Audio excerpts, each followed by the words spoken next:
Otep à tous, bien-aimés frères et sœurs.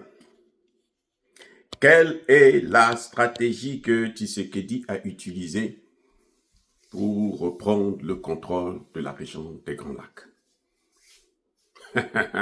Les amis, en fait, quand on regarde très bien, Tshisekedi nous a tous baisé la gueule.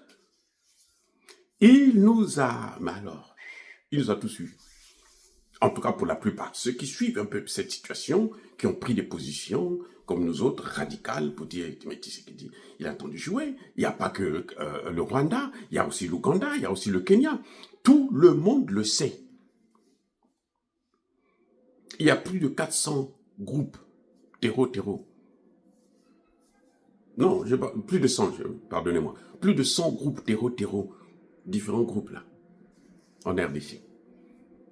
Ils ne viennent pas tous du Rwanda, non. Il y en a qui viennent de l'Ouganda, il y en a qui viennent du Kenya, il y en a qui viennent du Soudan, ainsi de suite. Ils sont tellement nombreux qu'on ne peut pas les compter. Mais donc, quand Tshisekedi arrive, il a un choix entre les mettre tous ensemble et puis les affronter.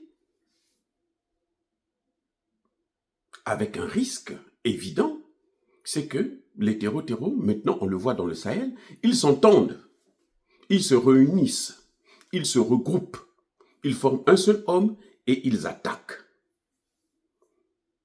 Donc là, Tshisekedi aurait face à lui tous ces groupes terreau. Donc il aurait face à lui l'Ouganda, le Kenya, le Rwanda, le Soudan, ainsi de suite. Ce qui revient à dire que ce serait difficile pour lui de s'en sortir. S'il affronte seul contre tous, eh bien tous, ils vont avoir. Donc là, qu'est-ce que Tshisekedi fait? Tshisekedi choisit le maillon faible. Si vous voulez, la tête du prou. Tshisekedi applique un principe que je vous ai déjà parlé, je vous parle de ça tout le temps, qu'un train fou, pour l'arrêter, il faut couper la tête. Pour arrêter un train fou, là, il faut enlever la tête. Pas le tronc, pas la queue, c'est la tête. Vous voyez, même quand on veut tuer un serpent, en général, on tape la tête. Et c'est ce que Tshisekedi a utilisé. C'est-à-dire que je choisis la tête et je me focalise sur la tête. Même si les autres, pendant que les autres sont en train de taper, à gauche, à droite, le Kenya tape. Mais Ruto, surtout quand il est parti, comment vous appelez ça, aux États-Unis, quand Biden l'a fait asseoir sur le chaise, la chaise plutôt du président américain dans le bureau ovale, mais il s'est trouvé aux anges. Il s'est dit que non, il ne va plus mourir. C'est le paradis. Vous voyez les amis? C'est ça qui s'est passé exactement. Mais c'était grave. C'était très grave. Et il devenait arrogant, il devenait gonflé et tout. Vous savez qu'il a envoyé des soldats en Haïti, non? Vous entendez encore parler de la situation? Vous entendez encore parler d'Haïti? La situation s'est aggravée. La situation est devenue de plus en plus horrible. Donc, ils n'ont rien foutu là-bas. Parce que ce n'est pas des armées professionnelles. C'est des armées d'intérêt qui suivent les intérêts, qui protègent les intérêts occidentaux. Bref, Tshisekedi arrive, il dit, moi je m'attaque donc à celui-là. Tout le monde a dit, mais pourquoi lui il ne parle pas de l'Ouganda, il ne parle pas du Kenya, et quand il parle, il dénonce que Kagame. C'était un choix. Et il y a un principe que je dois vous apprendre maintenant, que vous devriez savoir. Ce n'est pas tout ce qu'on fait qu'on doit dire aux gens.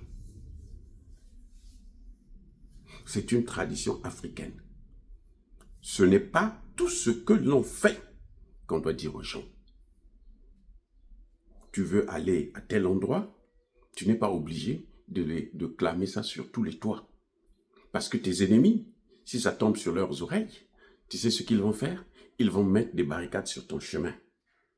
Si Tshisekedi avait dit, moi je m'attaque seulement à Kagame pour que je puisse enlever la tête et puis les autres là, je veux les neutraliser à la fin, ben, ils allaient tous se mettre ensemble et se dire que bon, comme c'est ça qu'il est en train de vouloir faire, on change par exemple de tête. Donc, la tête du train ne part plus du Rwanda, mais ça part par exemple de l'Ouganda. Vous allez faire quoi? Vous allez changer maintenant? Donc, Tshisekedi n'a pas dit. On l'a critiqué pour ça. On a dit non, mais tu ne peux pas parler seulement d'un seul pays alors qu'il y a plusieurs pays. Mais en fait, c'était une stratégie. C'était une stratégie. Dès qu'il a coupé la tête, on a vu que les autres sont tombés. L'Ouganda a commencé à retirer ses troupes avant même que Boulos n'arrive en Ouganda. Avant même que Boulos n'arrive en RDC, l'Ouganda avait déjà commencé à retirer ses troupes. Ce sont les effets de la façon dont on a écrasé Kagame. Kagame, à Doha, il demande, écoutez, la demande principale de Kagame, c'est que Tshisekedi arrête de parler de son nom. Parce que Tshisekedi a terni son image. Tshisekedi a détruit sa personnalité. Qu'il arrête de parler et lui va progressivement retirer ses troupes. Parce que Tshisekedi s'était focalisé que sur lui. Je veux taper sur celui-là. C'est la tête, non? Je veux taper sur la tête. Si j'écrase la tête des autres parties là, ce sera facile. Ils vont tomber comme un château de cartes. Et on a vu l'Ouganda, même le Kenya. Boulot, c'est parti là, il a dit attention, arrêtez. La région là, nous voulons investir, mais vous arrêtez. Vous retirez vos troupes, arrêtez ça avec ce jeu-là. Vous n'allez pas prendre une partie du territoire congolais. Fin de citation.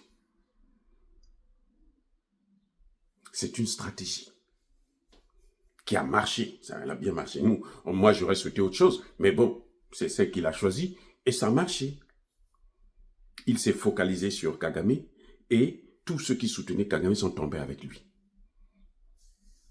Y compris en Europe. Y compris Macron.